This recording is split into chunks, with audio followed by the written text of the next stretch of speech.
करावं. अशा कार्यक्रमाचे प्रमुख पाहुणे राज्याचे मुख्यमंत्री देवेंद्र फडणवीस, उपमुख्यमंत्री अजित पवार, राज्य सरकारी बँकेचे प्रशासक विद्याधर अनासकर आणि सरकारी क्षेत्रातल्या अनेक वर्ष काम करणारे विविध जिल्ह्यातून आलेले माझे सगळे सरकारी बंधू भगिनी, आजचा दिवस एक आगळा असा दिवस आहे.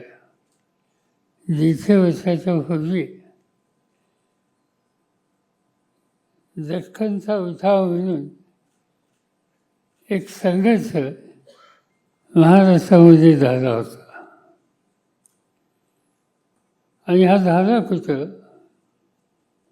इथे एक दुष्काळी गाव आहे, दुष्काळी परिसर आहे, त्या परिसरामध्ये झाला. कशासाठी झाला? तर कष्टकरी शेतकऱ्यांनी कर्ज घेतलं होतं, व्याज वाढवलं गेलं. चक्रव्याजापेक्षा सुद्धा जादा रक्कम वसूल करण्याची खबरदारी घेतली गेली. आणि शेवटी शेतकरी संघटित झाले. त्यांना ज्या नोटिसा आल्या होत्या पुस्तकाची होती कर्जाची, त्यांनी जाळून टाकली. आणि हा संघर्ष, हा लढा त्या दिवशी केलेला होता. पण या संघर्षामुळे एक चांगली गोष्ट झाली. त्यावेळेच्या इंग्रज सरकारला शेतकऱ्यांचंही दुखणं समजलं आणि सावकारी व्यवस्थेला पर्याय म्हणून काही यंत्रणा केली पाहिजे. त्यासाठी सरकारी वित्तीय योजना त्याची स्थापना झाली. आणि पूर्वीच्या काळामध्ये शेतकऱ्यांना कर्जाच्यासाठी फक्त सावकार आणि व्यापारी हे दोनच घटक उपलब्ध होते. त्याच्याऐवजी सावकारांच्या मनमानी कारभारावर नियंत्रण ठेवणाऱ्या सहकारी संस्थेची स्थापना ही त्यातनं झालेली होती. हा दख्खनचा जो उठाव झाला त्यानंतर इंग्रज सरकारने रायटर्स कमिशन नावाचं एक कमिशन नेमलं. आणि त्या कमिशनच्या शिफारशीनुसार ॲग्रिकल्चर रिलीफ ॲक्ट अस्तित्वात आला. आणि त्याच वेळेला खऱ्या अर्थानं राज्य सरकारी बँक काढावी असा विचार सुद्धा आला. पण या विचाराचा, त्या प्रस्तावाला सरकारच्याच सचिवांनी विरोध केला आणि त्यामुळे ती बँक काही होऊ शकली नाही. आज ज्या राज्य सरकारी बँकेने हा कार्यक्रम आयोजित केला त्या राज्य सरकारी बँकेचे संस्थापक स्वर्गीय विठ्ठलदास साखरशी आणि नंदुभाई सामला यांनी 1906 साली मुंबईला अर्बन कोऑपरेटिव्ह क्रेडिट सोसायटी या नावानं संस्था सुरू केली. आणि त्याचा आज या सरकारी बँकेचं रूपांतर झालं. या बँकेनं सुरुवातीच्या काळामध्ये प्राथमिक सोसायट्या ज्या आहेत त्यांच्यामार्फत शेतकऱ्यांना कर्ज पुरवलं. राज्य सरकारी बँकेनं शताब्दीचा जो कार्यक्रम केला होता त्या कार्यक्रमामध्ये एक प्रकाशन केलेलं होतं. आणि ते प्रकाशन सवन इतिहास देणारं होतं. आणि ते मला आठवतं वाचल्यानंतर राज्य सरकारी बँकेनं शेतकरी आणि व्यापाऱ्यांच्यासाठी अनेक कर्ज योजना ज्या सुरू केल्या त्या आजही चालू आहेत. त्यावेळेला शेतकऱ्यांनी तयार केलेल्या मालाच्या विक्रीसाठी स्वतंत्र व्यवस्था सहकाराच्या मार्फत नव्हती. आणि त्याच्यामुळे शेतकऱ्याला त्याच्या कष्टाची किंमत नीट मिळत नव्हती. आणि त्याच वेळेला साखर कारखानदारी नव्हती, गुळाचा धंदा होता. आणि त्या गुळाच्या धंद्यामध्ये एक व्यापारी जास्तीत जास्त गुळाची खरेदी करायचा आणि मार्केटवर त्याचं नियंत्रण असायचं. आणि म्हणून राज्य सहकारी बँकेचे जे अध्यक्ष होते विठ्ठलदास साखरशी, त्यांनी काही व्यापाऱ्यांना अल्प कर्ज दिलं आणि त्यांना खरेदीच्यासाठी उभं केलं, स्पर्धा वाढवली, 2 पैसे शेतकऱ्याला अधिक द्यायची व्यवस्था त्यांच्या ठिकाणी केली. याच्यातून सहकारी संस्थेची आवश्यकता हा विचार लोकांच्या मनामध्ये गेला आणि त्याच्यातूनच पुढं या बँकेची स्थापना झाली. 1930 साली या बँकेनं गूळ, कापूस, सरकी याच्या स्थानावर कर्ज द्यायला सुरुवात केली. महाराष्ट्रामध्ये पद्मश्री विठ्ठल भारतांनी पहिला सरकारी साखर कारखाना हा प्रवरानगरला काढला. त्याचे संस्थापक अध्यक्ष डॉक्टर धनंजय गाडगीळ होते, पद्मश्री होते.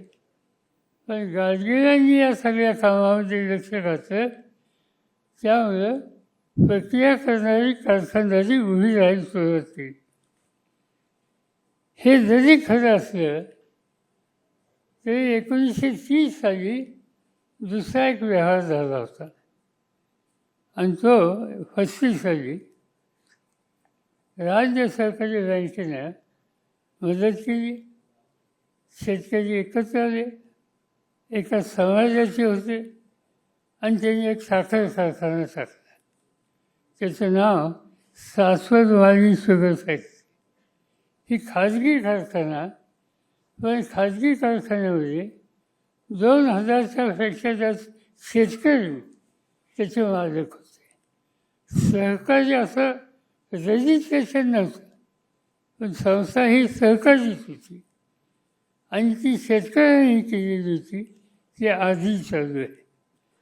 हे सहकाराचं एका दृष्टीनं महत्त्वाचं पाऊल तिथल्या लोकांनी टाकलं. आज आपण बघतो सरकारी संस्थेला राज्य सरकारची, केंद्र सरकारची मदत असते आणि व्हावी असं वाटतं. सहकारी संस्था शासनाच्या संबंधी अवलंबून असतात. 1952 साली मोरारजीभाई देसाई होते आणि त्या काळामध्ये सहकारी चळवळीवरचं नियंत्रण सरकारी अधिकाऱ्यांच्या मार्फत असावं असा निर्णय मोरारजीभाईंनी घेतला. पण त्या निर्णयाला सहकाराच्या कार्यकर्त्यांनी विरोध केला. राज्य सहकारी बँकेचे जे अध्यक्ष होते सरय्या, त्यांनी स्वच्छ सांगितलं मोरारजीभाई की सहकारी चळवळी सरकार हस्तक्षेप करत असेल तर माझा राजीनामा घ्या. आणि त्यामुळं शेवटी मोरारजीभाईंना त्यांचा निर्णय बदलायला लागला आणि आज आपण सरकारामध्ये 30 रचनेत काय घडलं ह्याची कल्पना आपल्या सगळ्यांना आहे. मला स्वतःला काळजी वाटते सरकाराच्या संबंधी. महाराष्ट्रामध्ये किती सरकारी संस्था उभ्या राहिल्या त्याची आकडेवारी आहे. पण त्याचे 3 घटक अतिशय महत्त्वाचे आहेत. एक जिल्हा मध्यवर्ती सहकारी बँक, सहकारी साखर कारखानदारी आणि सहकारी सूत घेणं.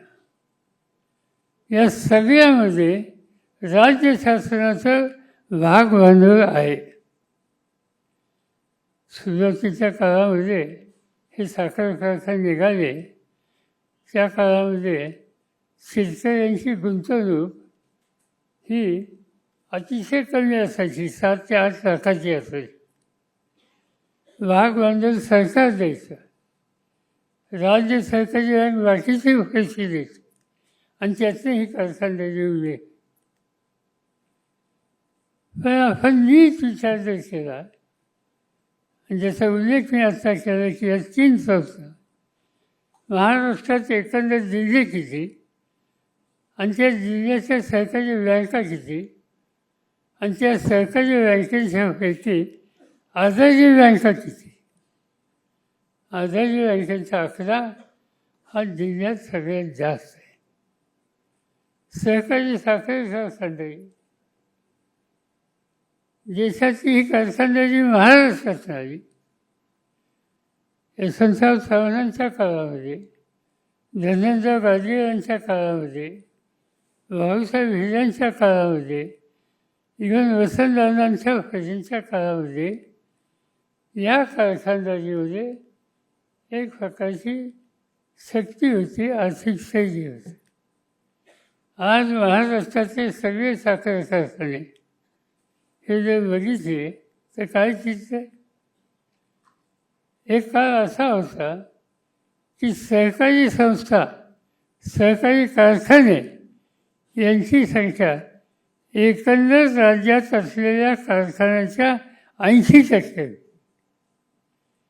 आणि 20% आसपास खाजगी होते. आज खाजगी कारखान्यांची संख्या 50%पेक्षा जास्त आहे आणि अनेक सहकारी कारखाने हे सरकारी कारखाने सहकारी राहिले नाहीत, त्याचं खाजगीकरण झालं. आणि गमतीची गोष्ट अशी आहे, काही ठिकाणी मी सहकारी कारखान्याचा प्रमुख होतो. आज तो कारखाना बंद पडला, त्याचं खाजगीकरण झालं आणि त्या खाजगीकरण कारखान्याची विक्री झाली आणि ती वीज घेतली. म्हणजे असे लोक आज या कारखानदारीमध्ये ठिकठिकाणी बघायला मिळतात. आणि म्हणून ज्यावेळेला सरकारचं सक्रियकरण म्हणून आपण विचार करायचं म्हणतो, त्यावेळी या सगळ्या गोष्टीचा विचार करायचा का नाही. सूद घेणं, आज महाराष्ट्रामध्ये 2 किंवा 3 सूद घेण्या कशा वर्षात चालू आहेत, बाकीच्या सगळ्या बंद. ही सूद घेण्याची अवस्था आहे. मला असं वाटतं, राज्याचे मुख्यमंत्री या ठिकाणी आहेत, फडणवीस साहेब, एक तुम्ही कमिशन अपॉइंट करा की या सगळ्या संस्था, सगळे घेऊ नका, साखर कारखाने घ्या, बँका घ्या, सूद घेणं घ्या आणि प्रत्येकाचा सखोल अभ्यास करा, का असं घडतं आणि ते घडलं असेल तर दुरुस्त कसं करायचं. आणि इथून पुढच्या काळामध्ये या सगळ्या संस्था सक्षम आणि शक्तिशाली कशा होतील, त्यासाठी धोरणात काय बदल करायचा का, त्यासाठी कायद्यात काय बदल करायचा का, या सगळ्या गोष्टीचा विचार करायची आज वेळ आलेली आहे.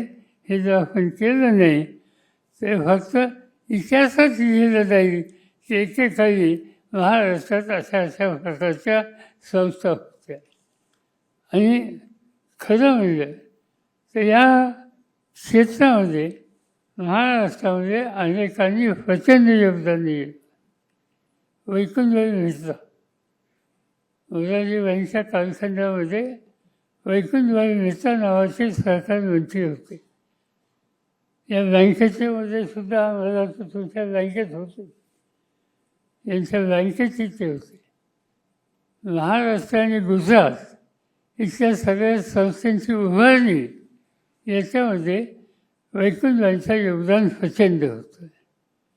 नंतरच्या काळामध्ये धनंजय गाडगे यांचं योगदान होतं. राज्य सरकारी बँकेचे अध्यक्ष भाऊसाहेब हिरे होते एका कालखंडामध्ये.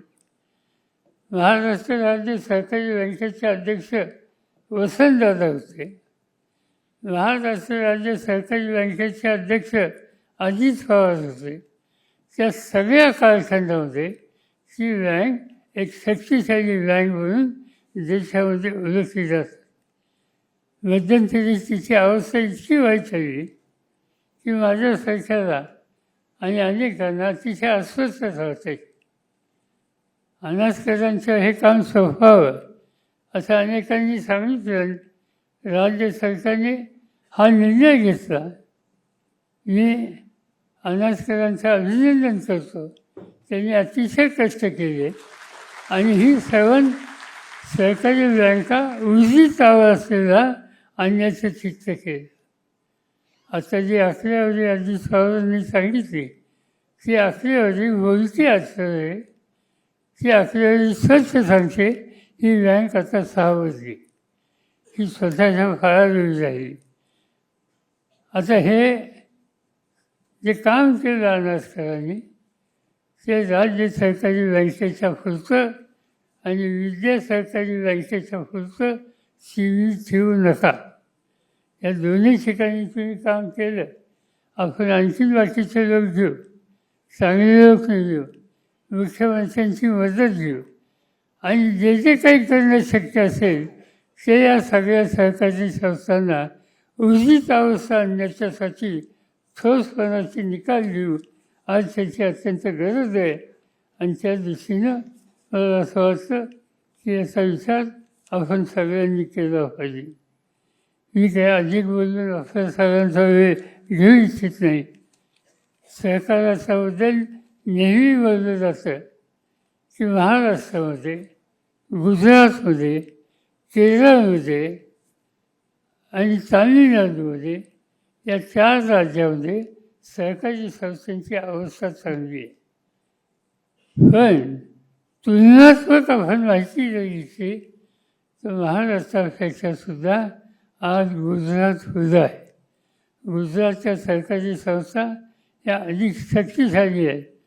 तुम्ही दुधाच्या क्षेत्रात बघा, अन्य सरकारी क्षेत्रात बघा, कापसाच्या क्षेत्रात बघा. साखर कारखाने मर्यादित आहेत पण त्यांचं आरोग्य तुम्ही बघा. गुजरात हे महाराष्ट्राच्या पुढं आज गेलेलं आहे. एकेकाळी महाराष्ट्र म्हणजे सरकार हे अभिमानानं आपण सांगत होतो. की दिवस आणायची जबाबदारी ही आपल्या सगळ्यांना घ्यावी लागेल. राज्य सरकारची मदत घ्यावी लागेल आणि पुन्हा एकदा हा संबंध डोलारा सावरला जाईल आणि सामान्य माणसाला त्याच्या व्यक्तिगत अडचणीच्या काळामध्ये या सरकारी संस्था त्याच्या फाशीशी राहतात या प्रकारचं चित्र या राज्यात आपण निर्माण करण्याचा निर्धार करूया. एवढंच या ठिकाणी सांगतो आणि माझे 2 शब्द संपतो. देश विदेशातील प्रत्येक घडामोडींचे लाईव्ह अपडेट मिळवण्यासाठी आता साम टीव्हीच्या सर्व सोशल मीडिया प्लॅटफॉर्मला लाईक, फॉलो आणि सबस्क्राईब करा. तसंच सर्व नोटिफिकेशनसाठी बेल आयकॉन प्रेस करायला विसरू नका.